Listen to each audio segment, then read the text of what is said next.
Hello my dear student, today we are see a problem from class 8 simple equation. Find the value of x. 9 to the power x minus 3 to the power x. Sorry, 9 is not correct. 6 to the power x minus 3 to the power x equal to 27.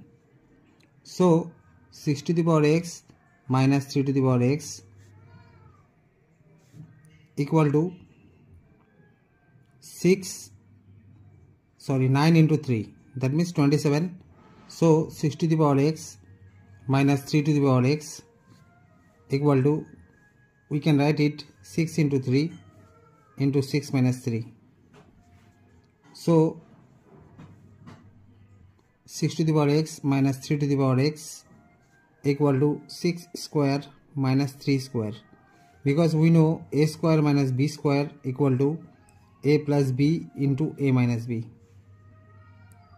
So we use this formula. So if you compare both sides, so we can write it x equal to 2.